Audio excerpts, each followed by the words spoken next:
আমি জানি না আমাকে বিশ্বজিৎ বাবু কেন এই মিটিংয়ে ডেকেছেন।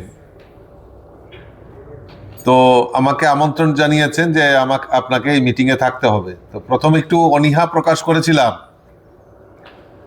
যে মিটিংয়ে গিয়ে আমি কি করব। আসলে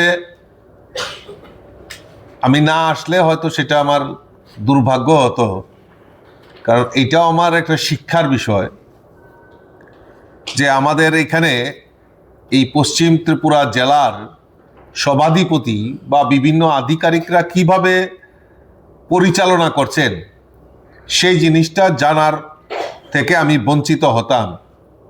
তো আসার পর দেখলাম যে যৌথ সমন্বয়ে নির্বাচিত জনপ্রতিনিধি আর বিভিন্ন দপ্তরের আধিকারিকরা তাদের সমন্বয় সাধনের মাধ্যমে মানুষের মৌলিক চাহিদাগুলি পূরণের জন্য যেভাবে আপনারা মিলিতভাবে কাজ করেন, আমি আজকে এখানে উপস্থিত থেকে আপনাদেরকে অসংখ্য অসংখ্য ধন্যবাদ জানাচ্ছি এবং শুভেচ্ছা জানাচ্ছি। পশ্চিম জেলা সেই ব্যাপারে অনেকটা কি পরিসংখ্যান আছে আমি জানি না। চাইল্ড ম্যারেজ আমাদের একটা সাংঘাতিক প্রবণতা, আর এটা আমাদের মরণ ব্যাধি হয়ে দাঁড়িয়েছে।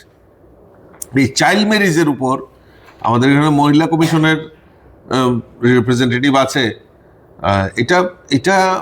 এটা কোনো মতেই প্রশ্রয় দেওয়া যায় না, কোনো মতেই প্রশ্রয় দেওয়া যায় না। আমি যারা জনপ্রতিনিধি তাদের কাছে অনুরোধ রাখবো, যারা আধিকারিক সংশ্লিষ্ট আধিকারিক আছেন তাদের কাছে অনুরোধ রাখবো, এটা চাইল্ড ম্যারেজ আমাদের কাছে একটা বড় চ্যালেঞ্জ, এটাকে আমাদের নির্মূল করতে হবে।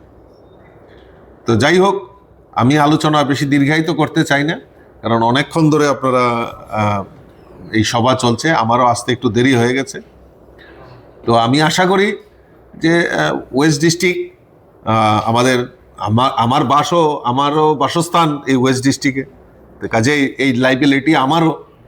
তো কাজেই আমাকেও যদি কোনো দায়িত্ব দেন বা কোনো সময় যদি আমাকে সহযোগিতার জন্য বলেন, আমি নিশ্চয়ই আমি আপনাদের সহযোগিতা করব। কিন্তু প্রায়োরিটি বেসিসে আমাদের কি কাজ করতে হবে সেই পরিকল্পনা নিয়ে আগামী দিন আমাদের এগিয়ে যেতে হবে। রোড কানেক্টিভিটি, ওয়াটার কানেক্টিভিটি, আমাদের এগুলি থাকবে। এই সমস্যা সমাধান আমাদেরই করতে হবে, আমরা করব। তো যেই কাজটাই দেওয়া হয় এই কাজটা যাতে মাইনরলি একদম শেষ না অবধি যাতে আমরা করি, দায়িত্ব নিয়ে করি। তো সেই ব্যাপারেও আমাদেরকে ওয়াকিবহাল, যেমন জনপ্রতিনিধিরও দায়িত্ব সেরকম আধিকারিকদেরও দায়িত্ব। তো সেই দায়িত্ব নির্বাহের জন্য আমরা সবাই মিলিতভাবে প্রচেষ্টা নিয়ে কাজ করব। তবেই আমরা আমাদের মাননীয় মুখ্যমন্ত্রীর যে সংকল্প যে এক ত্রিপুরা শ্রেষ্ঠ ত্রিপুরা, সেটা আমরা করতে পারবো। আমি আবারও সকলকে আন্তরিক অভিনন্দন জানিয়ে আমার কথা বলা শেষ করছি। নমস্কার, জয় হিন্দ।